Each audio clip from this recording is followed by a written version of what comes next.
Sudah sholat duha, ibu minta doa. Ya Allah, Engkau yang ngatur rezeki suami saya di PUPR. Kalau rezekinya masih di atas langit, turunkan. Itu orang doa minta rezeki, Allah dipaksa loh bu. Kalau di atas langit, turunkan.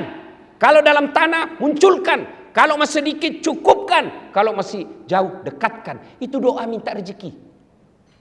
Dan yang paling penting, berkahkan. Kata Nabi, perempuan paling gampang masuk surga. Cuma yang membuat dia gampang masuk neraka, dua hal. Satu, dia tidak pandai menjaga lisannya. Gosip. Ini kalau kumpul begini, jangan pikir bebas gosip. Enggak. Itu kalau datang itu temannya dilihat sama-sama Dharma Persatuan, dia lihatin tuh Pak. Dari atas kepala sampai ujung kaki. Dia tidak gosip tapi mukanya sinis. Dia tidak gosip tapi sinis tuh lihat orang.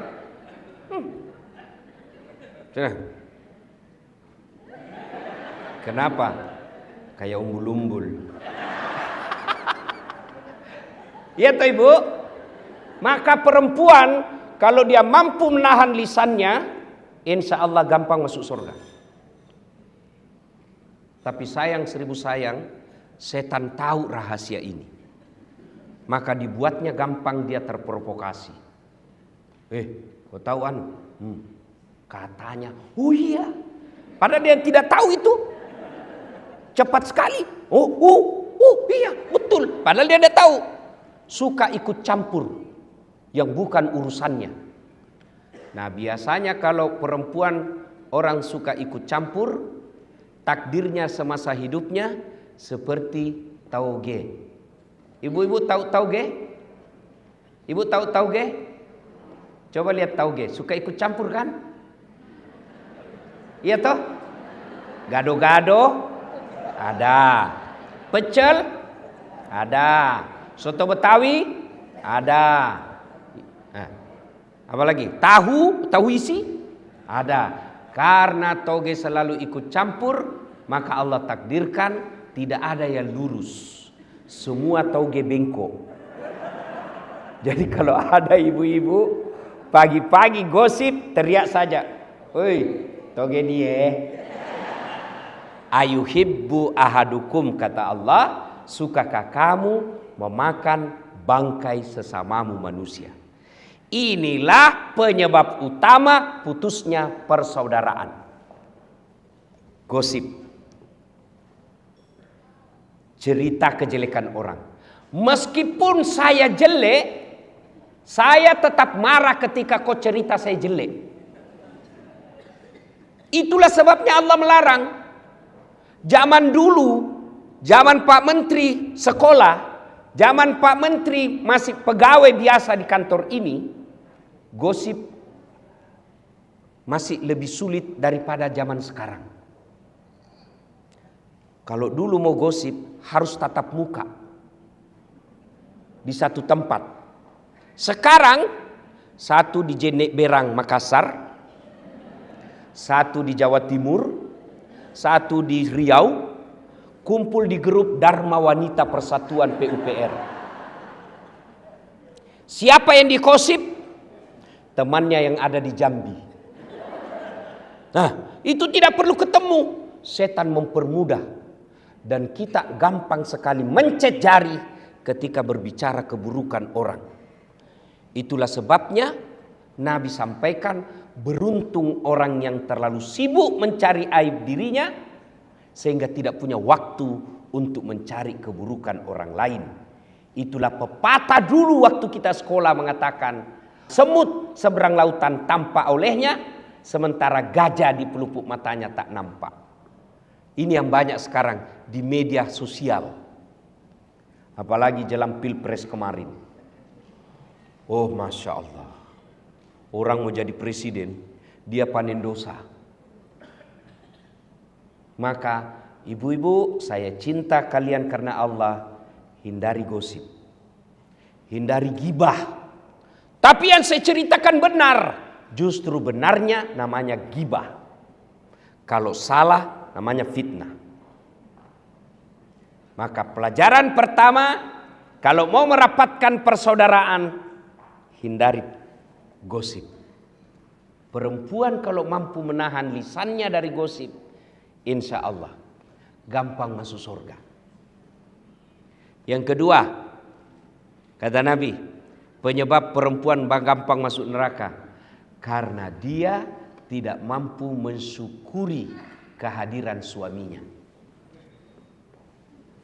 Coba, berapa banyak nanti perempuan soleh secara ibadah mahdah kepada Allah, tapi terpaksa masuk neraka. Kenapa? Karena dia sudah bantah, suka melawan, suka menjajah suaminya.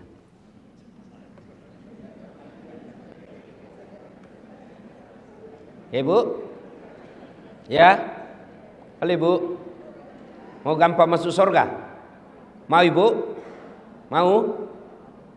Kata Nabi, minta ridha suami. Bagaimana cara minta ridha suami? Yang praktikum, yang langsung bisa dipraktekkan. Satu, kalau suami mau berangkat, jangan lupa usap dadanya, minta ridhanya. Saya agak belok sedikit dari halal bihalal, karena tiap tahun kita halal bihalal. Tapi menasehati istri ini jarang di sini. Ibu, jelas ya? Mau dapat ridhanya suami, suamimu setiap mau pergi, jangan pernah dia tinggalkan rumah tanpa ibu antar sampai ke mobil.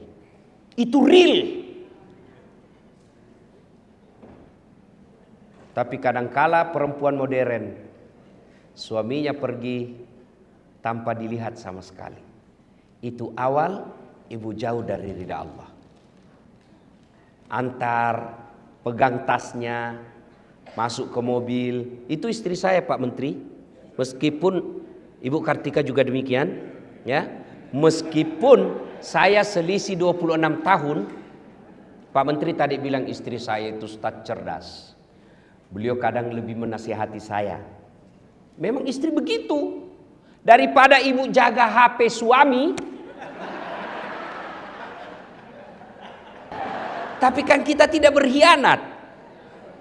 Ya, tidak berkhianat. Jadi gimana caranya? Istri saya kalau saya mau keluar, itu ransel saya dipikul. Ya, saya bilang karena ransel saya itu ya setiap kemana-mana agak berat. Karena banyak barang elektronik di dalam. Untuk saya mengajar. Bawa. Lalu dia bilang, jangan. Nggak usah sayang, biar saya bawa. Kata istri saya, beratnya ransel ini tidak seberat beban Ustadz cari nafkah untuk kami.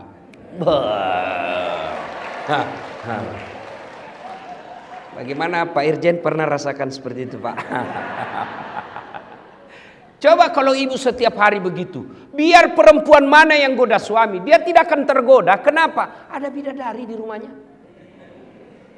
Begitu saya naik mobil Bu, tidak pernah istri saya tutup mobil sebelum dia cium tangan saya. 3 kali. Sudah cukup tidak? Dicium lagi nih. Cium lagi ini, satu lagi. Ini lagi kiri. Ini agak lama.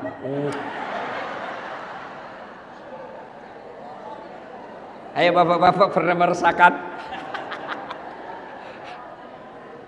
Ibu-ibu setiap mau pergi suami cium tangan. Nah, pantas perempuan lain cium tangannya suami. Coba ibu amalkan deh ini real. Nggak usah, ibu tidak usah menjelis taklim 1 bulan kalau nggak praktek ini. Itu real bisa ibu dapat ridha suami. Apa cukup sampai di situ istri saya? Tidak. Dia usap dada saya. Lalu dia bilang, Ustadz ridhoi saya. Dia tidak tutup pintu mobil sebelum saya bilang, ya meskipun semalam bertengkar. Bohong kalau ada suami istri tidak pernah bertengkar. Apa Ustadz tidak pernah bertengkar? Bohong. Bohong kalau ada katakan Ustadz tidak ada masalah rumah tangganya. Bohong. Saya aja ada masalah ibu. Apalagi setelah saya viral kemana-mana. Banyak masalah saya Pak Menteri. Apa masalah saya? Banyak janda curhat. Modus pura-pura minta doa-doa penenang jiwa. Lama-lama dia bilang, Ustadz, maukah Ustadz menjadi imam dalam hidup? Saya bilang, mohon maaf ibu, saya bukan imam, saya penceramah. Jelas? Ya ibu? Real.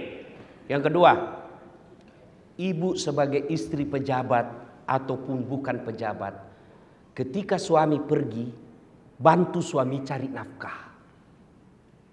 Bagaimana bantu suami cari nafkah? Ibu tidak usah dagang kiri kanan keluar rumah, nanti difitnah orang. Real, bukan pekerjaan yang mendatangkan rezeki. Kalau pekerjaan yang mendatangkan rezeki, semua orang yang sama pekerjaan tupoksinya mestinya sama uangnya. Tapi menurut keyakinan kita orang Islam, yang mendatangkan rezeki al-waqi'ah, kemudian duha, kemudian sedekah dan silaturahmi. Jadi ibu kalau mau bantu suami cari nafkah, sholat duha. Suami pergi, anak sudah pergi sekolah, jam 8, ibu ambil wudhu, sholat duha 2 rakaat.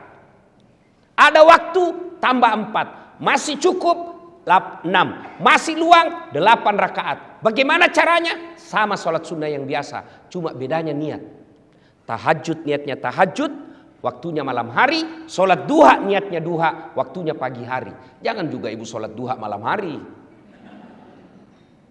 Saya sudah sholat duha Ustaz, tadi malam. Aduh, malam hari dia sholat duha. Sholat duha pagi hari. Sudah sholat duha, ibu minta doa. Ya Allah, Engkau yang ngatur rezeki suami saya di PUPR. Kalau rezekinya masih di atas langit, turunkan. Itu orang doa minta rezeki, Allah dipaksa loh bu. Kalau di atas langit, turunkan. Kalau dalam tanah, munculkan. Kalau masih sedikit, cukupkan. Kalau masih jauh, dekatkan. Itu doa minta rezeki. Dan yang paling penting, berkahkan. Sudah itu, ibu ambil HP.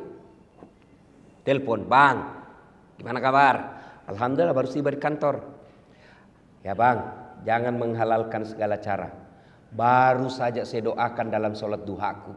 Insya Allah, Allah akan bukakan rezekimu. Salam sayang selalu dari istrimu di rumah. Itu langsung dikasih lihat itu semua temannya di kantor. Ini istri saya. Ibu pernah WhatsApp begitu? Real, cari ridha Allah, bantu suami cari nafkah, sholat duha.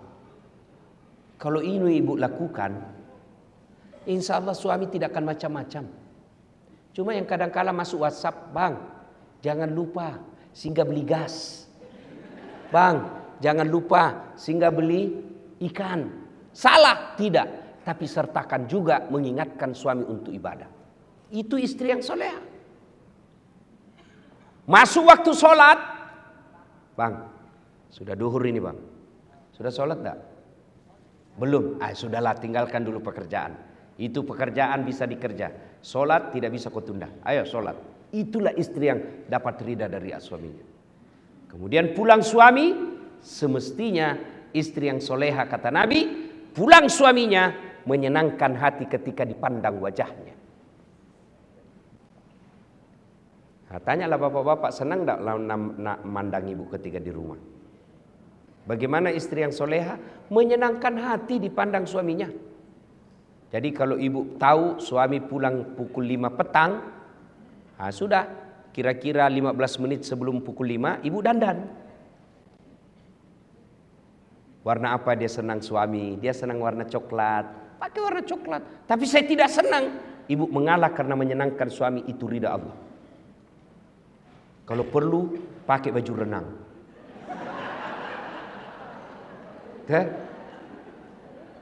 Alhamdulillah ibu-ibu saya lihat semua hari ini, Masya Allah, cantik semua. Tapi saya curiga hanya karena ada acara. Tapi begitu mau tidur dengan suami, daster. Ada pula itu bedak yang putih di sini penuh, baru dikasih timun. Ada handuk di kepala. Bagaimana suami tidak depresi? Aduh, setengah mati saya cari duit begini jodoh saya. Maka istri yang baik menyenangkan hati ketika dipandang wajahnya. Yang kedua kata Nabi, ketika suamimu ada di rumah, maka buat dia tenang dan betah di rumah. Mohon maaf Ibu ya, saya sengaja tema ini bahas karena ini acaranya Dharma Wanita Persatuan. Supaya ada bekas kita bawa pulang untuk ini Bu. Dunia sementara. Pak Basuki menteri sekarang, tinggal beberapa saat akan ditinggal. Tapi menjadi suami, menjadi istri, itu bisa sampai akhirat. Dan Ibu tahu makna dari doa fid dunya hasanah. Kebahagiaan di dunia, keselamatan di dunia menurut para ahli tafsir menafsirkan ayat ini yang disebut kebahagiaan di dunia punya istri yang soleha. Bapak bisa bayangkan bagaimana kalau istri kita intimidasi. Mana bisa kita tenang. Baru kita sampai 10 menit di telepon. Di mana kau? Di mana kau? Di kantor. Bohong. Coba lihat video call. Mana bisa kita tenang Pak? Saya yakin Ibu Menteri, Pak Menteri, Pak Basuki bisa hebat seperti sekarang karena punya istri Ibu Kartika. Mana bisa kita jago kalau diteror sama istri? Coba, saya mau ceramah di sini, 10 menit sebelum saya tampil, istri saya mamanya cek WhatsApp. Pulang kau cepat. Mana bisa lagi saya tenang? Kenapa kau suruh pulang? Anakmu kesetrum. Itulah tugas istri. Maka kalau mau punya penghasilan suamimu baik, buat hatinya tenang. Kenapa? Karena penghasilan suamimu akan kembali ke istri. Dan jangan buat suamimu memilih pilihan yang tidak bisa dipilih. Mana? Karena ada perempuan itu kadang ngomong, ibumu terus. Pilih ibumu atau saya istrimu. Mana bisa kita pilih? Itu yang orang Bugis bilang, ajak musuri lakemu to sikuna. Jangan kau suruh suamimu gigit sikunya. Ayo, Ibu gigit siku. Yang bisa saya kasih umroh 10 kali.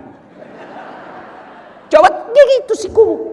Mana bisa? Itulah yang disebut jangan posisikan suamimu pada pilihan yang tidak bisa dipilih. Pilih kok, mamamu atau saya istrimu. Itu pilihan beleng-beleng gitu. Ibu, kan ada itu biasa istri ngomong begitu.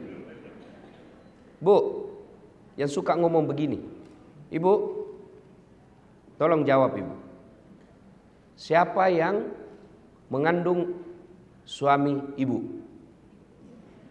Mamanya. Siapa yang melahirkan?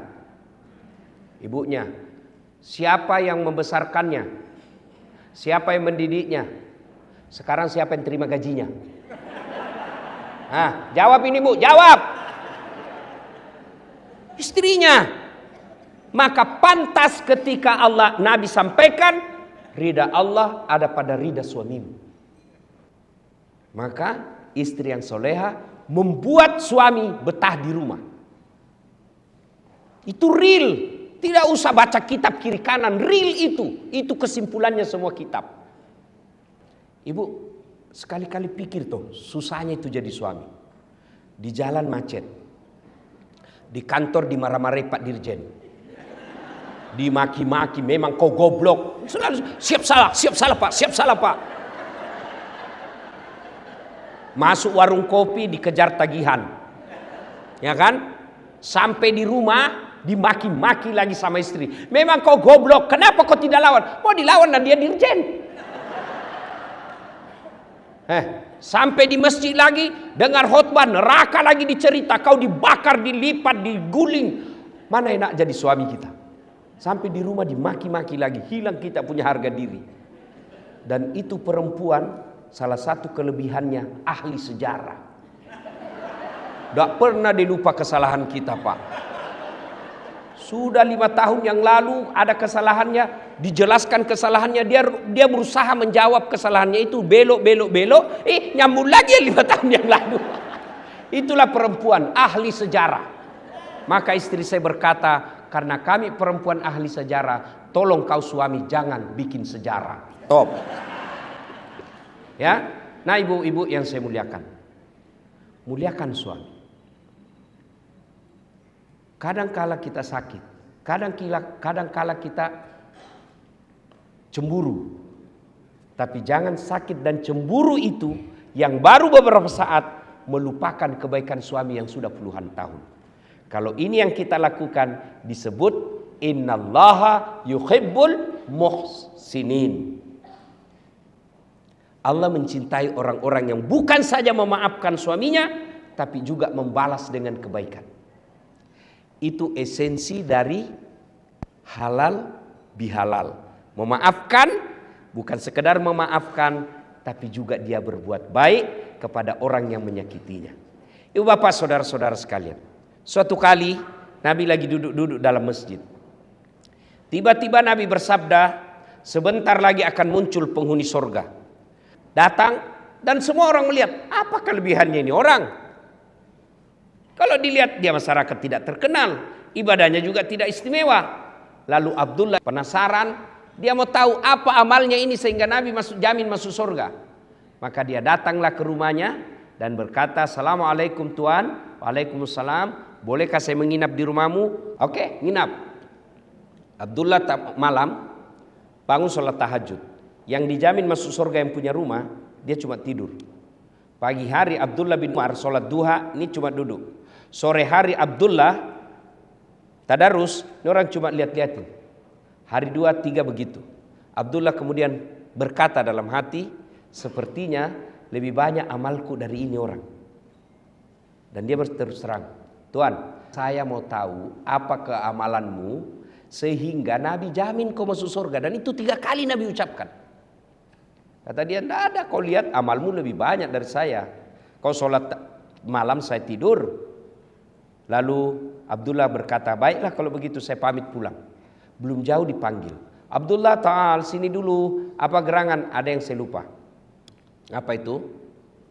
Saya setiap malam sebelum saya tidur, saya berdoa kepada Allah, ya Allah, ampuni orang yang menyakitiku dan bersalah kepadaku hari ini, karena aku telah memaafkan mereka sebelum saya tidur. Lalu Abdullah berkata, Allahu Akbar, itulah yang membuatmu gampang masuk surga. Ternyata orang yang ibadahnya sederhana tapi tidak punya sifat pendendam jauh lebih gampang masuk surga. Orang yang banyak ibadahnya tapi dendam dia bawa sampai mati.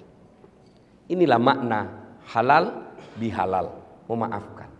Nah sekarang bagaimana cara kalau sudah terlanjur? Kemarin Pilpres 01, 02, 03. Sekarang tidak ada lagi 01, 02, 03. Sekarang 00. Mari kita tinggalkan semua itu. Namanya pesta demokrasi, pasti ada kalah, pasti ada menang. Dan kalau menang, ya dia punya tanggung jawab menjalankan. Kalau dia kalah, kalau dia bersabar, dia dapat pahala sabar. Nah, sudah, bagaimana cara menyambungkan? Satu yang paling efektif menyambungkan silaturahmi, sedekah. Sedekah. Pak Menteri ada marahi staf. Nah, saya sudah kasih begini masih kau salah juga. Sudah ada topoksimu masih salah juga. Marah. Sudah marah Pak Menteri katakannya, sudah lain kali jangan begitu ya. Ini ada pembeli pulsa. Katanya anak buah, Pak besok marah lagi deh Pak. Itulah hebatnya sedekah. Saya tanya ibu-ibu, senang suami pelit atau dermawan? Senang tetangga pelit atau dermawan? Senang tetangga pelit atau dermawan? Teman pelit atau dermawan? Tidak ada orang suka orang pelit. Bahkan orang pelit sekalipun tidak suka sama orang pelit. Iya toh ibu? Jangan ke rumahnya pelit, padahal dia juga pelit. Maka menyambungkan silaturahmi, sedekah. Tapi jangan salah paham, sedekah tidak selalu duit. Apa sedekahnya Kementerian PUPR? Bangun jembatan. Apa sedekahnya PUPR? Perbaiki irigasi. Itu sedekahnya. Kalau duit, berapa duit kita? Pasti korupsi kalau ada pegawai negeri banyak uangnya. Tapi sedekahnya kita adalah itu, PU, perumahan rakyat. Lakukan tugasmu, insya Allah meskipun pensiun, amal jalan. Saya bilang tadi sama Pak Menteri, saya dakwah, ayo sedekah. Orang hanya sedekah secara lisan. Tapi kalau Pak Menteri, ayo bangun jembatan, langsung jadi amal jariah. Kalau saya belum tentu. Maka merugi orang yang punya jabatan dan kuasa tidak memanfaatkan jabatan kuasanya untuk sedekah akhirat. Kata Nabi, siapa yang mau dipanjangkan umurnya, dimurahkan rezekinya, dan tertolak dari bencana, maka hendaklah dia bersilaturahmi. Dan masjid itu bisa diselesaikan pekerjaannya hanya dengan modal silaturahmi dalam pekerjaan ustadz dan balai besar PUPR yang ada di Makassar. Itulah sedekahnya Bapak. Itu sedekah. Ya. Bukan sedekah selalu duit, karena duit kita tidak seberapa. Maka sedekahlah dengan pekerjaan. Jembatan diperbaiki, jangan sudah diresmikan, belum diresmikan sudah rusak. Ibu bapak saudara-saudara sekalian, inilah makna halal bihalal kita. Wa'tasimu bihablillahi jami'an wa la tafarraqu. Berpegang teguhlah kepada tali persaudaraan agama Allah dan janganlah engkau bercerai-berai. Dan di tempat ini saya bahagia sekali sebab meskipun ibu-ibu istri para menteri sudah lewat masa jabatannya, tetap dilibatkan di acara ini. Inilah yang disebut kebersamaan. Mudah-mudahan kebersamaan seperti ini terus kita rawat sampai kita nanti bertemu di akhirat bersama Rasulullah minum di telaga Al-Kautsar. Demikian, lebih dan kurangnya mohon dimaafkan. Usikum wa nafsi bitaqwallah. Assalamualaikum warahmatullahi wabarakatuh.